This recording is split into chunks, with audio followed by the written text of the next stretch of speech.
এখন মিলাদ শব্দটা আসলে আমলের মধ্যে সমস্যা নাই, মিলাদ শব্দটার মধ্যে সমস্যা। মিলাদ শব্দটা শুনলেই অনেকের গা জ্বলে। এখন মিলাদ শব্দের অর্থ হচ্ছে জন্ম বৃত্তান্ত।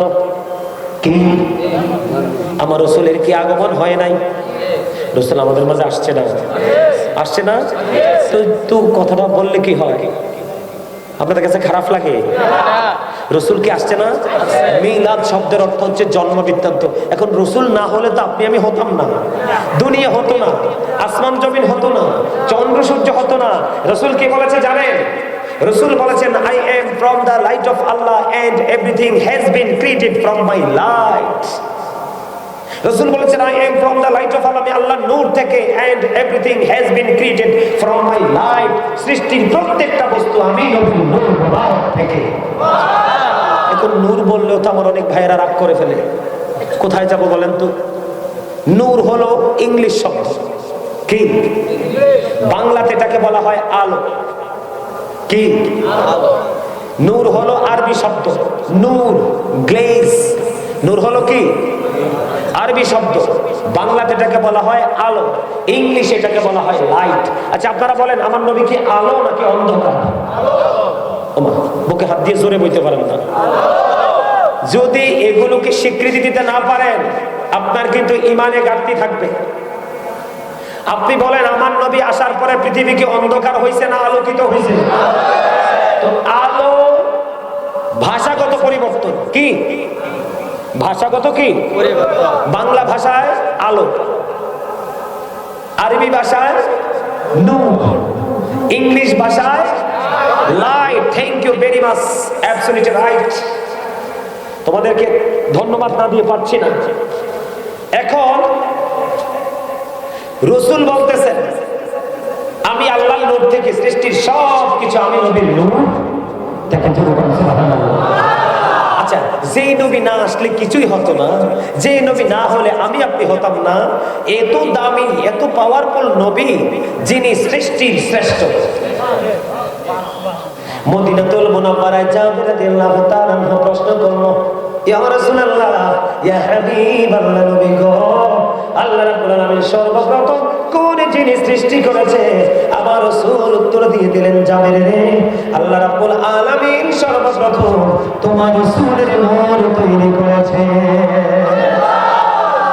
I was a prophet when Adam was mixture of water and mud. আমি ওই সময় নবী যখন আদম ছিল কাদামাটির মাঝে, তার মানে এখনো আদম হয় নাই, তখনও আমি নবী ছিলাম। প্রমাণ এখানে আলেমরা আছে, আমার মাইকে আলোচনা যারা শুনছে তারাও বুঝতে পারতেছে, মিডিয়াতে রেকর্ড হচ্ছে। যদি ভুল বলি আলেমরা আমাকে ধরবে।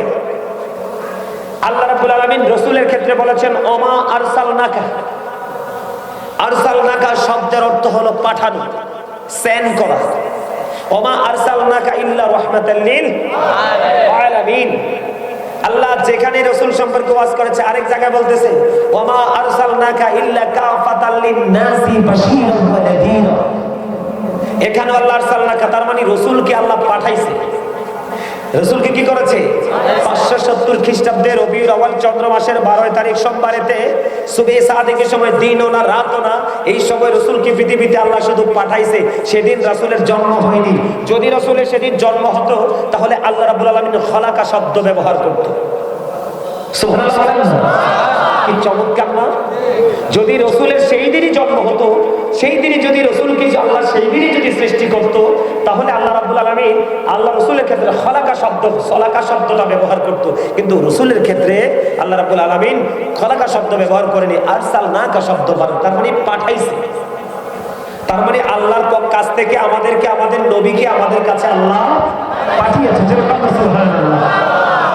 বন্ধুরে আমার, তাফসীর রুহুল বয়ানের 3য় খণ্ড 543 পৃষ্ঠা উল্লেখ রয়েছে, আমার নবী, আপনার নবী, তু জাহানের বাদশা নবী, তিনি বলে দিয়েছেন। বন্ধু খেয়াল করেন, আমার রাসূল একদিন জিবরাইলকে প্রশ্ন করলেন, ভাই জিবরাইল, বলো না তোমার বয়স কত জিবরাইল?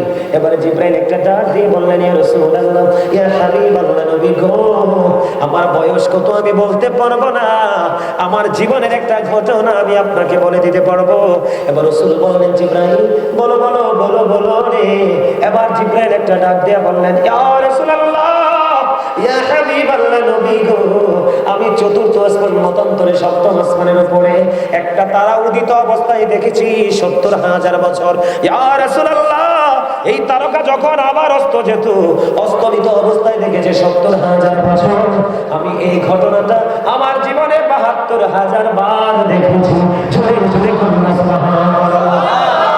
আমার রাসূল বললেন, জিবরাইল রে, আমি আমার আল্লাহর ইজ্জতের কসম করে বলছি রে জিবরাইল, ওই তারাটাই ছিলাম আমি নবী। কোরআনের সাথে হাদিসের মিলছিনি? তার মানে আমার রাসূল সবার আগে সৃষ্টি, যখন আসমান জমিন চন্দ্র সূর্য কোনো কিছুই ছিল না, শুধুমাত্র ছিল স্রষ্টা।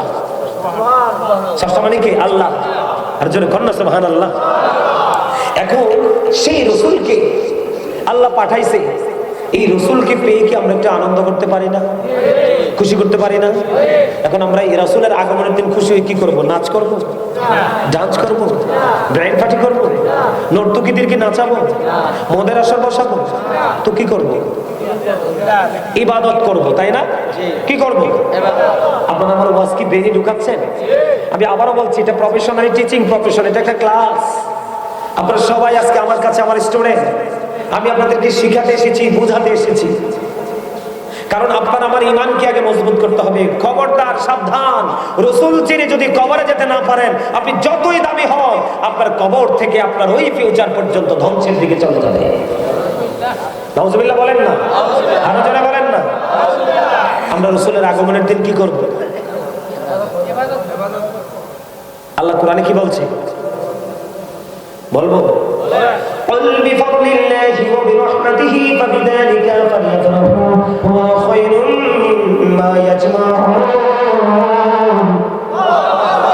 কোরআন কিন্তু খেয়াল করেন, আমাদের নবীর আগে পৃথিবীতে যিনি ছিলেন ঈসা রুহুল্লাহ, যিনি বাবা ছাড়া পৃথিবীর বুকে বন্ধ কদমটা বাড়িয়ে দিল।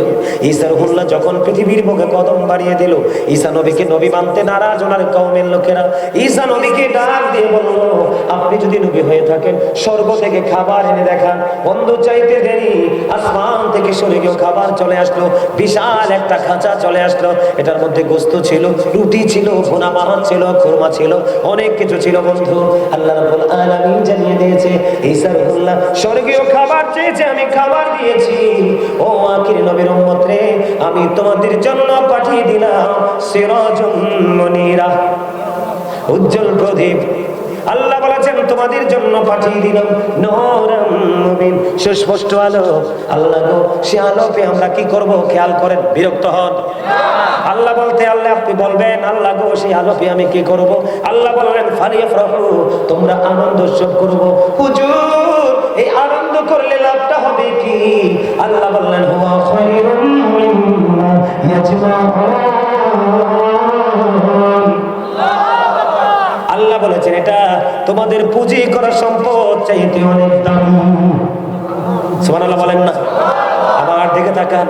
আব্দুল্লাহ ইবনে আব্বাস রাদিয়াল্লাহু তাআলা আনহু আমার আপনার প্রাণের রাসূলের আগমনকে কেন্দ্র করে উপস্থিতির সবাইকে নিয়ে মিলাদুন নবী নিয়ে আলোচনা করতেছেন। ঠিক এমন সময়ে আমার রাসূল এসে বন্ধু শুনে ফেলেছেন। আমার রাসূল শোনার পরে এবার ডাক দিয়ে বলতেছে, খাল্লাত লাকুম শাফাআতি, এই আব্দুল্লাহ ইবনে আব্বাস, তোমাদের জন্য আমি নবীর সুপারিশ ওয়াজিব হয়ে গেল। নবীজির আগমনে আমরা নবীজিকে নিয়ে আলোচনা করতে পারি না? কোরআন পড়তে পারি না? দুরূদ পড়তে পারি না? তো এই মিলাদ উপলক্ষে, রাসূলের আগমন উপলক্ষে আমরা তো এগুলোই করি। তো এগুলোকে বেদাত বলতে পারবেন? আমি প্রমাণ দিয়ে যাবো আজকে কোরআন হাদিস থেকে। থাকবেন না চলে যাবেন? আরো জোরে বলেন। থাকবেন না চলে যাবেন? আলহামদুলিল্লাহ বলেন। আরো জোরে। বন্ধুরে আমার দিকে তাকান। আবু বকর সিদ্দিক রাদিয়াল্লাহু তাআলা আনহু তিনি বলে দিলেন, কেউ যদি নবীজির আগমনে খুশি হয়ে, খেয়াল করেন, কেউ যদি নবীজির আগমনে খুশি হয়ে মিলাদে একটি দিরহাম খরচ করতে পারো, তাহলে তোমরা জান্নাতে আমি আবু বকরের বন্ধু হয়ে জান্নাতে আমার সাথে থাকবা। হযরত আলী ইসলামের চতুর্থ খলিফা, আবার রাসূল আলী সম্পর্কে বক্তব্য করেছেন, আনা মাদিনাতুল ইলমি ওয়া আমার রাসূল বলেছেন I am a city of education, the gate of that city is Ali. আমার রাসূল বলেছেন আমি হলাম শিক্ষার শহর, আর সেই শহরের দরজা হলো আমার আলী। রাসূল বলেছে ইনাদুল নবীকে পছন্দ করবা, ভালোবাসবা, সম্মানের সাথে উদযাপন করবা, এটার মধ্যে তুমি একটি দিরহাম খরচ করবা। আমার রাসূল জানিয়ে দিয়েছেন হযরত আলী তিনি বলে দিয়েছেন বন্ধুরে আবার তোমার মৃত্যু হবে ঈমানের সাথে, বিনা হিসাবে জান্নাতে যেতে পারবা। কারণ বলে হুজুর এটার পিছনে কারণ কি? এটার পিছনে কারণ হলো মদিনা পাড়ার মহব্বত এবং আল্লাহ রাব্বুল আলামিনের হুকুম। আবার যারা মিলাদকে বেদাত বলে আপনারা সূক্ষ্মভাবে চিন্তা করেন, আমরা প্রথমে কোরআন তেলাওয়াত করি কি করি না? কোরআনের কথা আল্লাহ বলছে কিনা? তেলাওয়াতের কথা রাসূল বলছে কিনা? আপনার জীবনে যত বেশি কোরআন তেলাওয়াত করবেন ঈমানদার হয়ে, ঈমানকে মজবুত করে যত বেশি কোরআন তেলাওয়াত করবেন বন্ধু, আপনার আমলনামা থেকে ততই গুনাহ ঝরতে থাকবে। তাহলে নবীজির আগমনে খুশি হয়ে আমরা গান বাদ্যযন্ত্র করতে পারবো না, কারণ আমার রাসূল বলেছেন the music and musical instrument will be increased। রাসূল বলেছেন কিয়ামতের পূর্বক্ষণে গান বাদ্যযন্ত্র বেড়ে যাবে। এই গান বাদ্যযন্ত্র বেড়ে যাওয়া কিয়ামতের আলামত আর ঈমানদার ধ্বংস হওয়ার নমুনা। এখন বিয়ে শাদীর কথা হইলে গান বাজনা হয় কি হয় না? আপনারা ইমাম সাহেব এখানে আসেননি? এই মসজিদের ইমাম সাহেব কে আছে মসজিদে? আমি আপনাদেরকে বলে যাব এই এলাকায় যদি কোনো বিয়ে শাদীতে গান বাদ্যযন্ত্র হয়, ওই বিয়েতে ইমাম সাহেব যাবে না, বিয়ে পড়াবে না, দোয়া করবে না। কারণ যেখানে হারাম কাজ হয় এখানে হালাল কাজের কোনো ইখতিয়ার ঠিক কিনা বলেন? হারামের সাথে হালাল মিললে হারাম হয়ে যায় না? যেখানে গান বাদ্যযন্ত্র হবে সেখানে কোনো দোয়া মিলাদ চলবে? সবাই বলেন ইয়া রাসূলুল্লাহ ইয়া হাবিবাল্লাহ, সবাই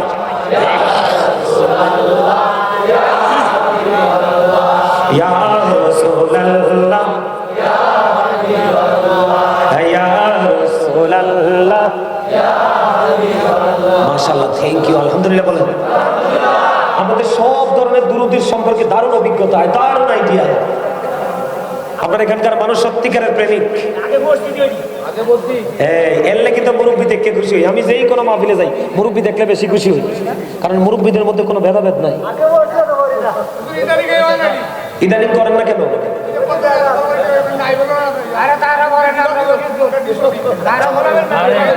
আপনারা কথা বলেন, আমি বলি যে হুজুর বলবে পইরো না, আপনারা পড়ার দরকার নাই। যেই হুজুর পড়বে তাকে দাওয়াত দিবেন। শোনেন আমি কি বলি শোনেন, হুজুররা যে বেদাত ফতোয়া দেয় আমার কথা শোনেন। আচ্ছা, মিলাদের মধ্যে মিলাদ শুধু জাস্ট একটা শব্দ, কি এটা? একটা বাক্য, এটা একটা সেন্টেন্স। খেয়াল করেন, মিলাদ জাস্ট এটা শুধু একটা কি? কথা বলে না তোমরা, বাংলা পড়ো নাই? লা ইলাহা ইল্লাল্লাহ, এটা কি একটা বাক্য না? এটা একটা সেন্টেন্স না? তো মিলাদ তো এটা জাস্ট একটা শব্দ, কিন্তু আপনি খেয়াল করবেন মিলাদ শব্দটা ইউজ করে আমরা কি আমল করি? কি করি?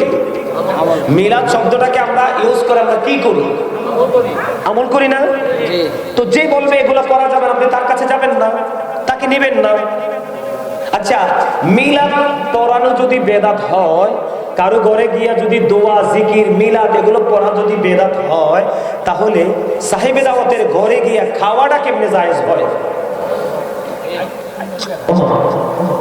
কথা কি আপনার কাছে খারাপ লাগতে পারে, বাস্তব কথা না?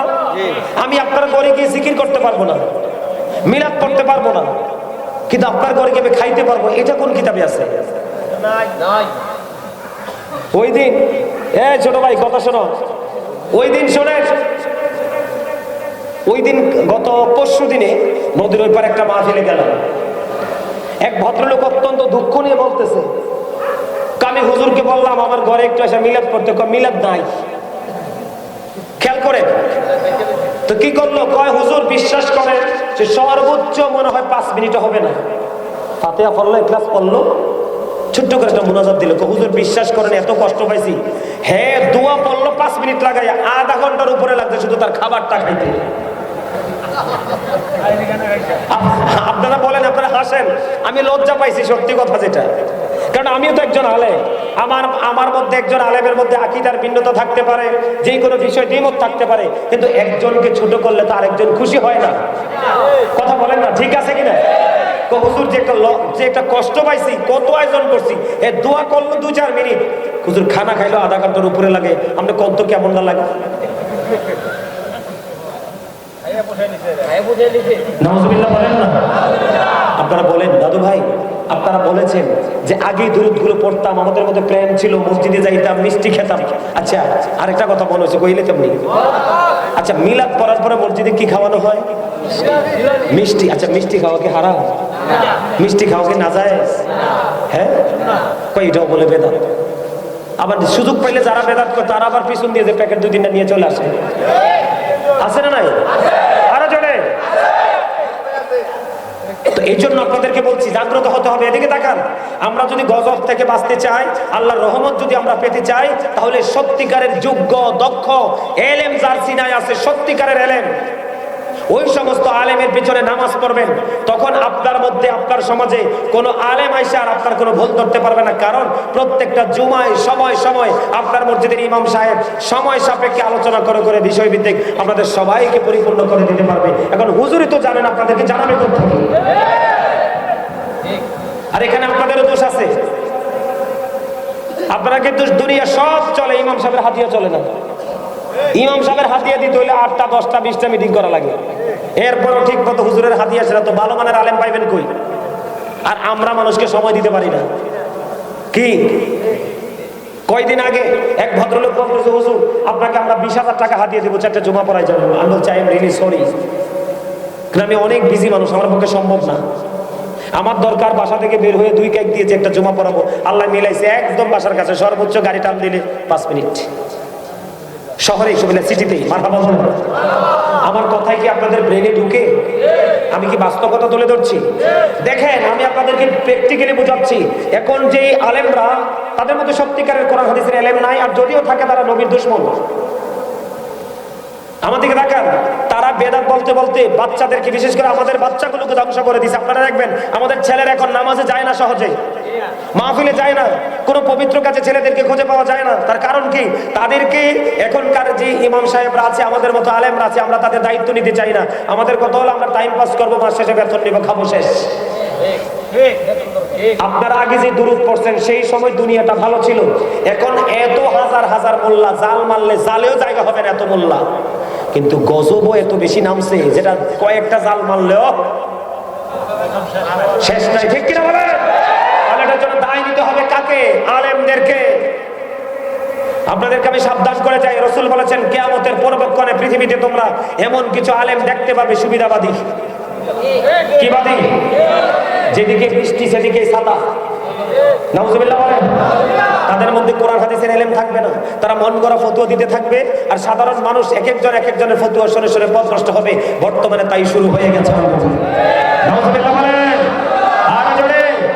আপনাদের জামানায় যেগুলো চলতো এগুলো সবগুলো মিলিয়ে করবেন। আপনি এখন উত্তর দিবেন, যেটা আমরা দেখি প্রায় জায়গায় হয়, বলে হুজুর আমাদের সমাজে যারা পাওয়ারফুল আছে তাদের কথা ইমাম সাহেব উঠে বসে। যদি পাওয়ারফুল লোকের, ক্ষমতাধর লোকের কথা ইমাম সাহেব উঠে বসে, এই ইমামের পিছনে কারণ আওয়াজ হবে না, কারণ ইমামের কথায় সব উঠবে এবং বসবে। তাহলে হলো সে যোগ্য এবং দক্ষ ইমাম। আর যদি বলেন যে সে আধিপত্য বিস্তার করতে চায়, সবাই বলবেন ঐক্যবদ্ধ হয়ে আমরা হুজুরের পিছনে নামাজ পড়বো না, অটোমেটিক্যালি দেখবেন যোগ্য দক্ষ ইমাম আপনার সামনে হাজির হয়ে গেছে। এখনো বাংলাদেশে অসংখ্য আলেম ওলামা আছে, আলহামদুলিল্লাহ বলেন। আর জোরে। আমার কথা কি বুঝতেছেন? তাহলে আমরা মিলাদে কি করি? কোরআন তেলাওয়াত করি শুরুটা, এরপরে দুরূদ পড়ি। দুরূদ নিয়ে তো বললাম। এরপরে কি করি? জিকির। খেয়াল করেন, এরপরে কি করি? জিকির কি নাজায়েজ? দাদু ভাই নাজায়েজ? আল্লাহ কি বলে? ইয়া আইয়ুহাল্লাযীনা আমানু যকুরুল্লাহা যিকরান কাসীরা। আসেননি, আপনারা এসেছেন মূলত আল্লাহর দিকে। কার দিকে? কথা বলে না কেন? কার দিকে? আল্লাহর দিকে বন্ধু। এই জন্য আমি আপনাদেরকে বলে দিতে চাই, জিকির করলে লাভ না লস? আরো জোরে বলেন না, লাভ না লস? এখানে আমরা বসছি না, ওই হাদিস শরীফের সর্বশেষ যে পয়েন্ট আমার রাসূল জানিয়ে দিয়েছে, কেউ যদি দুনিয়ার কোন নরমাল জলসায় বসে বসে জিকির করে, আমার আল্লাহ কথা দিয়েছে আল্লাহর রহমতের ফেরেশতাদেরকে নিয়ে আল্লাহ তার চাইতে উত্তম জলসায় আল্লাহর বান্দা জিকির করে। এখন আপনি বাড়ি যাবেন, আমি আপনাদেরকে বলে দেই, এখন আপনি বলে যাবেন, যদি আপনি সত্যিকারের আল্লাহ রসুল প্রেমিক হন, আপনি এখন বাড়ি যাবেন। বাড়ি যাওয়ার পরে বন্ধু আপনাকে যে কেউ প্রশ্ন করলো, আমি তো এতক্ষণ পর্যন্ত ঘুমালাম, মাহফিলে যাইনি, তার কারণ হলো আমি গাজী সুলাইমান আল কাদরিকে পছন্দ করি না। কিন্তু তুমি কেন রে ওই জান্নাতের বাগানে বসেছিলে? তুমি কি বলতে পারবে তোমার মালিক এতক্ষণ কি করেছে? আপনি বলে দিবেন, গাজী সুলাইমান আল কাদরি সাহেব বলে গেছে। আমি কনফিডেন্সলি বলতে পারবো, আমার আত্মবিশ্বাস, এতক্ষণ আমার মালিক আমার জিকির করেছে। আমি যদি আমার মালিককে ডাকি, মালিক আমাকে স্মরণ করবে। তাহলে কোরআন থেকে প্রমাণ আছে না নাই? এবার আসেন বন্ধু, আমরা জিকির যে করি, জিকির কোনটা আপনাদেরকে বুঝতে হবে। সুবহানাল্লাহ বল আল্লাহর জিকির, আলহামদুলিল্লাহ বল আল্লাহর জিকির, আল্লাহু আকবার বল আল্লাহর জিকির, লা ইলাহা ইল্লাল্লাহ বল আল্লাহর জিকির। কাউকে ভালো কাজের জন্য ডাকো, ওটাও বন্ধু মাওলার জিকির। কাউকে খারাপ কাজ করতে দেখে থামিয়ে দাও, এটাও জিকির। নামাজ দাঁড়িয়েছো, ওটাও জিকির। তুমি হজে গেছো, ওটাও জিকির। নামাজ হলো জিকিরের জলসা, আর হজ হলো মাওলার জিকিরের জুলুস। জোরে জোরে পড়ুন সুবহানাল্লাহ। তাহলে মিলাদে তোমরা জিকির করি না, তাহলে আপনার লস। আপনি বেদাত বলতে পারবেন? আর আজকের পর থেকে কেউ বেদাত বলে ভয় পাবে? কেউ মিলাদ না যদি পড়তে চান, আপনারা সবাই মিলাদে দাওয়াত দিবেন, 1 টাকা হাদিয়া লাগবে না, আমি সোজা চলে আসবো। আয়েশা রাজি আছেন আপনারা? রাজি? তবে আমার সময় মতো করতে হবে। রাজি তো? হ্যাঁ, ঠিক না? ঠিক আছে না? আরো যারা বলেন, আজকে আপনি মুসলমানকে ডাকতে হবে তো, কথা বলেন, আপনি কি মুসলমানকে ইসলামের চর্চার জন্য ডাকতে হবে না? তো আপনি কোনো না কোনো একটা পরিবেশ তৈরি করে তো ডাকতে হবে। আমরা যে মিলাদ করি, আপনি এটাকে মিলাদ বললেন না। আমি আপনাকে বলে দিই, আপনি এটাকে মিলাদ বললেন না, আপনি বললে দিন আমি জিকিরের জলসায় যাচ্ছি, তাইলে তো হয়। আমি ভাল লাগে মিলাদ করতেছি, কারণ নবীর আগমনে খুশি হয়েছি। তো ইমানদাররা নবীর আসার কারণে চিরজীবনে খুশি, এই কারণে, কারণ নবী দুনিয়াতে আইসা কাঁদছে, রব্বি হাবলি উম্মতি, রব্বি হাবলি উম্মতি, আল্লাহ আমার উম্মতগুলোকে আমার হাওলা করে দাও। সুবহানাল্লাহ। আমাদের কি সমস্যা শেষ আছে? আমাদের ঈমান কি ঠিক আছে? এখন অনেকে দেখবেন নবীকে আমাদের মতো বলে, নাউজুবিল্লাহ বলেন না? আরো জোরে, আপনি দুনিয়াতে কাঁদছেন ওয়া ওয়া কইরা, ঠিক কিনা? আরো জোরে, আপনি দুনিয়াতে কাঁদছেন কি কইরা? ওয়া ওয়া কইরা। আর নবী কি কাঁদছে দুনিয়াতে ওয়া ওয়া করে? আইয়েই তো আল্লাহর কাছে সেজদায় পড়ে গেল, সেজদায় পড়ে আল্লাহকে ডাক দিয়ে বল, আল্লাহ আমার উম্মতকে আমার হাওলা করে দাও। তো নবী কেমনে আপনার মতো হইল? কথা কয় না? আপনি যদি নদী পার হইতে টলার দিয়ে ভয় পান, আর আমার নবী বিমান যারা আল্লাহ ডাক দিয়েছেন, দাওয়াত দিয়েছেন, পৃথিবীর জমিন ছেড়ে এক আসমান থেকে আরেক আসমানের দূরত্ব 500 বছরের। কত বছরের? তাহলে 7 আসমানে কত হাজার বছর? 3,500 বছর। কত হাজার বছর? এরপরে সিদরাতুল মুনতাহা, এখানে আলাপ আলোচনা হলো। এরপরে মহাশূন্য নূরের জগৎ ফাড়ি দিয়ে আল্লাহর আরশ পর্যন্ত। এশার নামাজ পড়ে উম্মে হানির ঘর থেকে রওনা দিল, ফজরের আগে আবার জমিনে। আপনি সলিমুদ্দিনের ফুত কলিমুদ্দিন, আপনি মালয়েশিয়া যাইতে বিমান থেকে 8 ঘন্টা লাগে। হিসাব বুঝেন না আপনারা? হিসাবটা বুঝেননি সহজে? নবীকে কি আমাদের মতো বলা যায়? আরো জোরে বলে। নবীজি মদিনায় থাকা অবস্থায় বন্ধু 27টা যুদ্ধ হয়েছে। কয়টা? 27টা যুদ্ধ হলো। এর মধ্যে সবচেয়ে বড় যুদ্ধ হলো আবার আপনার প্রাণের রাসূল উহুদের ময়দানে নবীজির দান মোবারক শহীদ হয়েছে, আপনারা জানেননি? আরো জোরে বলেন। নবীজির রক্ত মোবারক বের হতে লাগলো। ও বন্ধু, মালিক বিন সিনাম দেখে সহ্য করতে পারলো না, দৌড়ে চলে গেল, যাইয়া নবীজির রক্ত মোবারক ভক্ষণ করতে শুরু করলো। আমার রাসূল বলল, রে মালিক বিন সিনাম, রক্ত খেও না, রক্ত খেও না, উহুদের জমিনে ফেলে দাও রে আমল। এবার মালিক বিন সিনান একটা ডাক দিয়ে বললেন, ইয়া রাসূলুল্লাহ, ইয়া হাবিবাল্লাহ, নবী গো, আমি আমার আল্লাহর ইজ্জতের কসম করে বলছি গো, আমি আপনার রক্ত উহুদের জমিনে পড়তে দিব না। এই কথা বলে বলে রাসূলের বন্ধু রাসূলের রক্ত মোবারক চষতে শুরু করলো। চষতে চষতে চষতে চষতে শেষ রক্তের ফোঁটা যখন শেষ হয়ে গেল, আমার রাসূল দুনিয়াকে জানিয়ে দিলেন, দুনিয়ার মানুষ, দুনিয়ায় যদি কোনো জান্নাতি মানুষ দেখতে চাও, তাহলে মালিক বিন সিনানকে দেখে নাও। শুধু নবীকে ভালোবেসে নবীজির রক্ত মোবারক খাইছে, আর আপনার আমার জন্য রক্ত খাওয়া হারাম। তো নবীজিকে আমাদের মতো বলা যায়? আমরা কি বলতে পারি? আরো জোরে কর না, পারি? পারি না। সম্মানিত উপস্থিতি, তো জিকির করলাম, জিকির করতে করতে আমরা কি করলাম? নবীজিকে দাঁড়িয়ে একটু সালাম জানালাম। এখন এটা বললেও তো অনেকের রাগ হয়ে যায়, আচ্ছা, দুনিয়াতে কত মানুষ আসে না? আমরা ফুলের সংবর্ধনা দিই, ফুলের মালা দিই, তাকে দাঁড়িয়ে সংবর্ধনা দিই, দেই কি দেই না? অথচ সে কিন্তু 5 ওয়াক্ত নামাজও পড়ে না। আর আমরা যেই নবীকে দাঁড়িয়ে সালাম দিচ্ছি, যেই নবীকে দাঁড়িয়ে আমরা সালাম দিচ্ছি, এদিকে তাকান না, যেই নবীকে দাঁড়িয়ে আমরা সালাম দিচ্ছি, ওই নবীকে যদি সালাম নামাজে দেওয়া না হয় তাহলে নামাজটাই হবে না। আপনি দুনিয়ার মানুষ পাপী ভরপুর, তার চরিত্র ভালো না, তার নেক আমল নাই, আপনি তাকে দেখে দাঁড়াইয়া সংবর্ধনা জানালেন, আপনি কোনো বেদাত ফতোয়া দিলেন না বা না জায়েজও বললেন না, কিন্তু রসুলের ক্ষেত্রে দাঁড়াইলে আপনি কেন বেদাত বলেন? সাহাবাই কেরামকে নবীজির সম্মানে দাঁড়াইছে না? কথা বলে না? মসজিদে নববীর মধ্যে হাসান ইবনে সাবিত রাদিয়াল্লাহু তাআলা দাঁড়িয়ে নবীজির শান দিয়েছেন, জোরে কোন সুবহানাল্লাহ। আমার রাসূল খুশি হয়েছেন। এখন আপনারা প্রশ্ন করবেন যে হুজুর, নবীজি তো তখন সশরীরে জিন্দা ছিল, এখন কি নাই? আছে। নবীজি জিন্দা না মরা? আল আমবিয়াউ আহইয়াউন ফি কুবুরিহিম ইউসাল্লুন। নবী রাসূলরা তাদের আপন আপন রওজায় জিন্দা, শুধু জিন্দা না, তারা নামাজরত অবস্থায় আছে। তো আমি কি আমার রাসূলকে একটু দাঁড়িয়ে সালাম দিতে পারি না? পারি না? আপনার ভালো না লাগলে আপনি দিয়েন না, কিন্তু আরেকজন করলে আপনি তাকে আঘাত করবেন কেন? তাকে বেদাতি বলবেন কেন? আমার কথা কি আপনাদের ভালো লাগে? হিসাবটা বুঝতেছেন? দুনিয়ার মানুষ। এখন আপনি বলেন, আল্লাহ কোরআনে কি নবীকে সম্মান করার কথা নাই? আছে। আল্লাহ রাব্বুল আলামিন সূরা ফাতিহা কি বলেছেন? অত আজিরুহু অত আকিরুহু। আল্লাহ বলেছেন help him and respect him. তোমরা আমার রাসূলকে সাহায্য করো এবং সম্মান করো। সুবহানাল্লাহ। আরো জোরে বলেন না সুবহানাল্লাহ। নবীটা আমার যেমন আপনারও তো। নবী তো শুধু আমার একা না। তো আপনি আপনার রাসূলকে ছোট করে কেন আপনি জাহান্নাম নিশ্চিত করবেন? নবীকে কষ্ট দেওয়া, নবীজিকে ছোট করা, নবীজিকে কেউ ছোট করে কথা বলে তাকে সমর্থন করা, জবান দিয়ে করা, অন্তর দিয়ে করা, যেই কোনো ভাবে রাসূলকে ছোট করলে এটা হয় কুফরি, সে আর ইমানদার থাকে না। কারণ বেনজির ও বেমিসাল হলো আপনার আমার প্রাণীর রাসূল। জোরে কন্না সুবহানাল্লাহ। কখনো নবীজিকে আমাদের মতো বলবেন না, কারণ নবীজি আপনার আমার মতো নয়। আজ থেকে 1500 বছর আগে রাসূল বলেছেন, ক্বালা আইয়ুকুম মিথলি, তোমরা কে আছো আমার মতো? কেউ কিন্তু হাত তোলে নাই। আরে সাহাবাই কেরাম তো হাত তোলে নাই, আপনি আর আমি কে? আমার কথা কি আপনারা বোঝেন? বোঝেন? এবার আসেন নবীজির মর্যাদা বোঝাই। বন্ধুরে আমার দিকে তাকান বন্ধু, আপনাদের মসজিদে কি হয় আমি জানি না, আমাদের ওইদিকে অনেক মসজিদের মধ্যে এমন হয়, যেই মসজিদের ইমাম সাহেব গুলো বেদাত বেদাত বলে সারাদিন ফেনা তুলতে থাকে। বলে হুজুর কি হয় গো, ওই মসজিদগুলোকে মানুষ শুধু পরস্পরে বের হয়ে যায়, সুন্নাত পড়ে না। নাউজুবিল্লাহ বলেন না। বন্ধু আমি তোমাদেরকে আজকে বলে দেই, যেই ব্যক্তি ইচ্ছে করে নবী একটা সুন্নাত ছেড়ে দিবে, আমার রাসূল বলেছে এসে কখনোই আমার উম্মত হতে পারে না। আমি তাকে আমার উম্মত বলে কাল হাসরে স্বীকার করব না।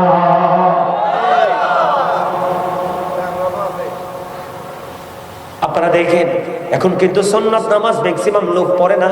আল্লাহর গজব আসবে না কেন? আল্লাহর গজবের জন্য দায়ী বন্ধু আমরা। বলে হুজুর কেমনে?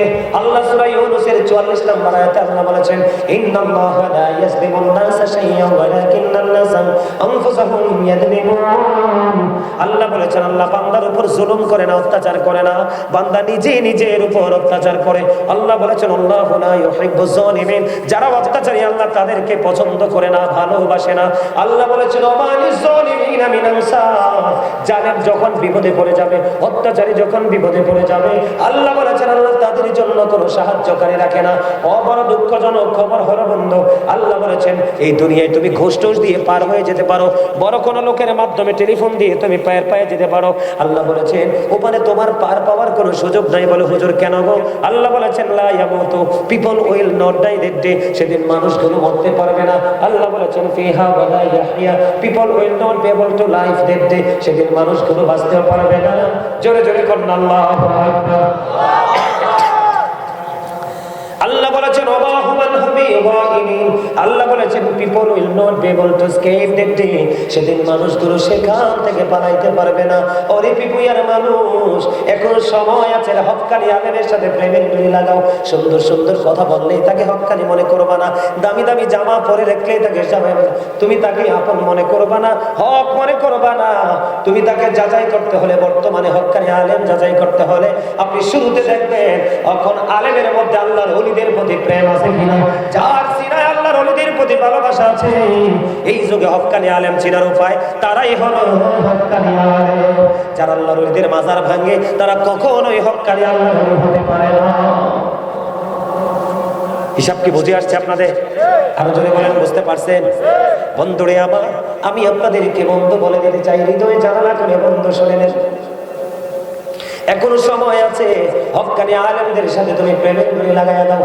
হক্কানি আলেমদের সাথে প্রেমের ডুরি না লাগাইলে বন্ধু তোমার কোনো উপায় নাই। আল্লাহ কি বলেছেন? তুমি বাঁচতে পারবে না, মরতেও পারবে না, পালাইতেও পারবে না। সবচেয়ে বড় দুঃখের খবর হলো বন্ধু, মানুষ দুনিয়ার জন্য ঈমান আমল বিক্রি করে দেয়।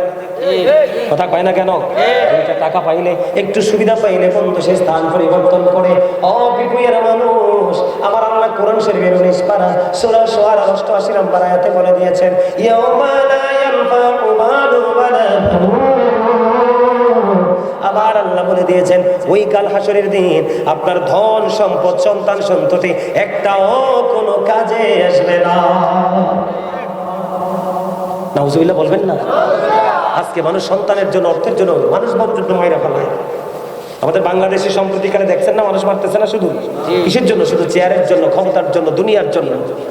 নাউজুবিল্লাহ বলেন না কেন? আরো জোরে। আমার কথাগুলোকে খারাপ লাগে? আমরা সুন্নত নামাজ ছেড়ে দিই, শুধু ফরজ। আপনি যে সুন্নত নামাজটা ছেড়ে দিলেন, একটা বার কি খেয়াল করলেন না আপনি কে আপনাকে ফরজ নামাজটা এনে দিল? আরে আপনাকে নামাজটা কে এনে দিল? মেরাজের রজনীতে আপনার জন্য মেরাজ হিসাবে নামাজ দিয়ে আসছে, আর সেই নামাজকে মাইনাস করার ক্ষমতা আপনাকে কে দিল? আর আপনার মসজিদের ইমাম সাহেব পড়েন, এটা তার ব্যাপার, আপনি ছাড়বেন কেন?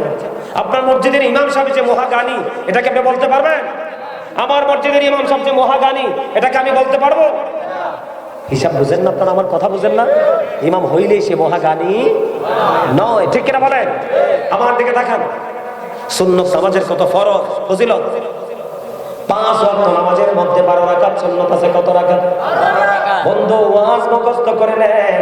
নবীর কথা শুনলে অনেকের মাথা খারাপ হয়ে যায়, মাথা গরম হয়ে যায়। এভাবে বলা যাবে না, ওভাবে বলা যাবে না। বন্ধু নবীকে ছোট করা যাবে না, যত উঁচু করা যায় তুমি করো। নবীকে যত মর্যাদা দিবে তত শক্ত ইমানদার তুমি। আর তুমি নবীকে সম্মান দিয়েছো, এটা তুমি প্রমাণ করবে কিভাবে? তোমার কর্মের মাধ্যমে, তোমার বডি ল্যাঙ্গুয়েজের মাধ্যমে। দাদু ভাই ঠিক কিনা বলে? আমি যে নবীকে ভালোবাসি এটার প্রমাণ, আমি প্রাণ ভরে দরুদ পড়বো, আমি প্রাণ ভরে নবীর সুন্নত নফল ইবাদত করব। নবীজি যেটা বলেছে এটা আমি করব, যেটা বলেনি সেটা আমি বাদ দিয়ে দিব। কথা বলেন না? আপনারা নবীর উম্মত দাবি করেন, মুসলমান দাবি করেন, লজ্জা থাকা উচিত আমাদের বন্ধু। বলে হুজুর কেন গো? আমার রাসূল ছিলেন রাহমাতাল লিল আলামিন। আল্লাহ the first filler is the lord of world, রব্বুল আলামিন। মুহাম্মদুর রাসূলুল্লাহ সাল্লাল্লাহু আলাইহি ওয়াসাল্লাম is the blessing for the world, রাহমাতাল লিল আলামিন। আপনি কি নবীকে কেমন ভাবে দেখছেন আমি জানি না। আল্লাহর নাম লিখতে 4টা হরফ লাগে, আলিফ লাম লাম হা। রাসূলের নাম লিখতেও 4টা হরফ লাগে, মিম হা মিম দাল। তাহলে দেখেন 4 মিলে হলো 8। এই প্রেমের সাথে মিল রেখে আল্লাহ আপনার আমার জন্য বানিয়ে দিলেন একটা জান্নাত। আপনি আপনার রসুলকে ছোট করেন কেন? আমার রসুল নামাজ পড়তে যখন যেত, নামাজে দাঁড়িয়ে থাকতে থাকতে পা মোবারক ফুলে রক্ত বের হয়ে আসতো, তারপরে নবীর নামাজ শেষ হয়েছে না। আর আপনার আগা কোনটা গোড়া কোনটা এটাই চিনেন না, সকাল কোনটা বিকাল কোনটা ওইটাই বোঝেন না, সুখ কোনটা দুঃখ কোনটা এটাই বোঝেন না। আপনি 4 রাকাত 2 রাকাত ফরজ করে বের হয়ে যান, পেইটা একটাও মাটিতে পড়বে না। বলে হুজুর কেন? কারণ আপনি তো সঠিক আমল করেন না। ইবাদতের মধ্যে কমার্শিয়াল বলতে কোনো শব্দ নেই। ইবাদতের মধ্যে কমার্শিয়াল বলতে কোনো কি নাই, শব্দ নাই। ইবাদত ইবাদতে। বন্ধু আমার দিকে তাকান, আমি কি বলতে চাই আপনাদেরকে? আপনার আমার প্রাণের রাসূল বলেছেন 5 ওয়াক্ত নামাজের মধ্যে 12 রাকাত সুন্নাত আছে। সেই 12 রাকাত সুন্নাত নামাজ যদি তুমি ভালো করে পড়তে পারো, তাহলে তোমার জান্নাত বন্ধু সুনিশ্চিত। কেউ তোমার জান্নাত কেড়ে নিতে পারবে না। বলে হুজুর কোনটা গো? ফজরের নামাজের মধ্যে আছে 2 রাকাত সুন্নাত, আছে না নাই? যোহরের মধ্যে আছে ফরজের আগে 4 রাকাত, ফরজের পরে 2 রাকাত। কয় রাকাত হলো? 8 রাকাত। কয় রাকাত হলো? 8 রাকাত। এরপরে বন্ধু যোহরের পরে মাগরিব, মাগরিবের ফরজ নামাজ 3 রাকাতের পরে দেখবেন সুন্নাত আছে 2 রাকাত। কয় রাকাত হলো? 10 রাকাত হয়ে গেল বন্ধু। এরপরে এশার নামাজ পড়তে যাও। ও বন্ধু, ফজরের ফরজের যে 4 রাকাত নামাজ আছে, ওই 4 রাকাত নামাজ তুমি পড়ো রে। ওই 4 রাকাতের পরে 2 রাকাত সুন্নাত নামাজ আছে। এই 12 রাকাত নামাজ যদি কন্টিনিউয়াসলি তুমি পড়তে পারো ফরজের পাশাপাশি, আমার রাসূল বললেন তোমার জান্নাত হয়ে যাবে সুনিশ্চিত। কত নষ্ট হয়েছে মুসলমান। দেখবেন জুম্মার দিনে, কোন দিনে? জুম্মার দিনে মুসল্লিরা আগে আসে না পরে আসে? পরে। একদম। কে বলছে পরে? কে? আপনি? একদম দারুণ বলেছেন। এবার আমি আপনাদেরকে বলি আমাদের ধ্বংসটা কেমন, আমি এক্সাম্পল দিই। বন্ধুরে আমার, কোরআন হাদিস খুলে দেখো। রাসূল জানিয়ে দিলেন জুমার দিনে তুমি অন্য দিনের চেয়ে উত্তম রূপে গোসল করো। সবচেয়ে দামি, সবচেয়ে সুন্দর জামাটা তুমি গায়ে পরো। গায়ে লাগাইয়া তুমি আতর লাগাও। আতর লাগাইয়া তুমি হেঁটে হেঁটে মসজিদের দিকে যাও। রাসূল জানিয়ে দিলেন তুমি তো জুমার জামা পড়তে যাচ্ছ, জুমার নামাজ পড়তে যাচ্ছ। রাসূল বললেন তুমি যত দূর হেঁটে হেঁটে যাবে, কদমে কদমে তোমার গুনাহ জড়তে থাকবে, আর তোমার আমলনামায় নেক বন্ধু যুক্ত হতে থাকবে। তুমি চলে গেলে সবার আগে তুমি প্রথম কাতারে বসে গেলে। রাসূল বলেছে জুমার নামাজ পড়ার সময় তোমরা যখন মসজিদে বসবে, মসজিদে তোমরা বসো না, মসজিদে 2 কাত দাঁড়ানো অবস্থায় আগে 2 রাকাত তাহিয়াতুল ওযুর নামাজ পড়বা, তারপরে বসবা। এটাই হলো প্রকৃত নিয়ম। তুমি সামনের কাতারে বসে গেলে, রাসূল বললেন তুমি সবার আগে আসলে সামনের কাতারে বসে গেলে, সুন্দর জামা পরলে, আতর লাগালে, হেঁটে হেঁটে আসলে, রাসূল জানিয়ে দিলেন তোমার আমলনামা একটা ওট কুরবানির সওয়াব ঢুকে যাবে। সুবহানাল্লাহ, সুবহানাল্লাহ। আপনার আমার প্রাণের রাসূল জানিয়ে দিলেন তুমি বন্ধু জুমার নামাজটা পড়লা, সবাই আসলো সবার পরে, বের হয়ে গেল সবার আগে, তুমি এসেছো সবার আগে, তুমি বের হইলা সবার পরে, সব ফরজ নামাজ সুন্নাত নামাজ সবগুলো তুমি পড়ে বন্ধু তুমি সবার পরে বের হয়ে গেলে রে। আমরা জামাত পড়ি কিনা 2 রাকাত? কথা বলেন না কেন? আরো জোরে বলেন। এই জুমার নামাজ তুমি পড়লা, এরপরে বাকি সুন্নাত নফল গুলো পড়লা, সবাই বের হয়ে গেল, সবার পরে তুমি বের হয়ে গেলা। আমার রাসূল জানিয়ে দিলেন তুমি সবার আগে আসলে এবং সবার পরে বের হয়ে গেলে, তুমি বাড়ি যাওয়ার সময় মসজিদ থেকে বের হইয়া তোমার বাড়ি যাইতে যতগুলো কদম লাগবে, প্রত্যেকটা কদমের বিনিময় তোমার আমল নামায় 1 বছরের নফল ইবাদতের সওয়াব দেওয়া হয়। তার মানে আপনার বাড়ি যাইতে যদি 100টা কদম লাগে, কয়টা? 100টা কাইক, বা আমরা কাইক বলি, কুমিল্লা কি বলি, আপনারা কি বলেন? কাইকে বলেন তো। আপনারটা আমারটা সেম টু সেম। কাইক তুমি একটা কদম দিবা 1 বছরের সওয়াব, 2টা কাইক দিবা 2 বছরের সওয়াব। যে যত দূর থেকে আসবে তার তত বেশি সওয়াবের অধিকারী হবে। জোরে জোরে বলুন সুবহানাল্লাহ। আর যেই ব্যক্তিটা সবার পরে আসলো, ইমাম সাহেব খুতবা নিয়ে দাঁড়িয়ে গেল, কি হয়ে গেল? খুতবা নিয়ে দাঁড়িয়ে গেল। ইমাম সাহেব অলরেডি খুতবা দেওয়া শুরু করে দিল। আলহামদুলিল্লাহি নাহমাদুহু ওয়া নাস্তাঈনুহু ওয়া নাস্তাগফিরুহু ওয়া নু'মিনু বিহি ওয়া নাতাওয়াক্কালু আলাইহি। পড়তে থাকলো। এমন সময় বন্ধু আপনি দৌড়ে ছুটে আসলেন মসজিদে। ও বন্ধু, তুমি এসেছো ঠিকই, নামাজ পড়েছো ঠিকই, তুমি পরিপূর্ণ নামাজি না। সবচেয়ে বড় দুঃখ হলো তোমার জীবনে, সবচেয়ে বড় বিপদ হলো তুমি যখন নামাজে ছুটে আসলে, এই সময় তাসকির প্রতি জুম্মায় কিন্তু রহমতের ফেরেশতারা জমিনে আসে।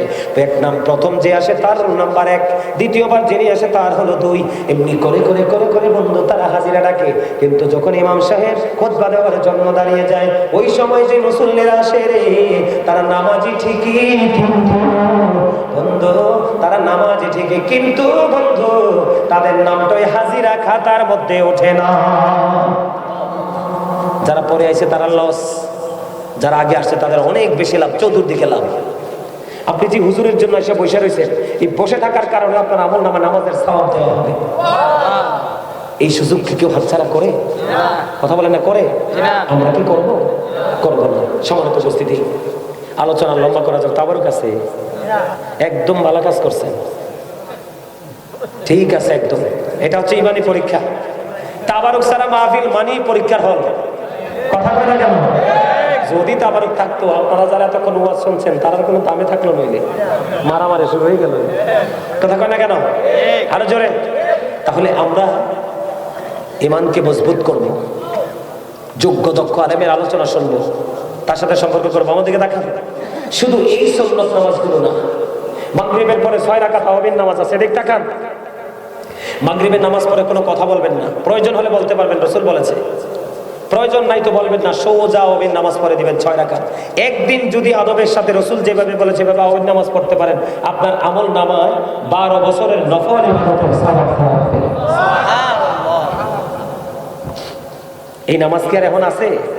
নাই তো। থাকবো বলতে কি, হুজুরে পড়লে না আপনারা শিখতে, আমার কথা কয় না কিনলে ভুল কথা কইছিনি। আপনাদের মাস্টার কি মসজিদের খতিব না? তো হুজুরে যেটা করবো এটা তো মুসল্লিরা শিখবো না, হুজুরে তো ডিব্বা, তাও কি খালি ডিব্বা, কথা কয় না, কথা রাখো। আরো জোরে এদিক তাকান। ফজরের নামাজ পড়ার পরে ঘুমাবেন না, যায় নামাজে বসে কোরআন তেলাওয়াত জিকির করতে করতে সূর্য উঠে গেল।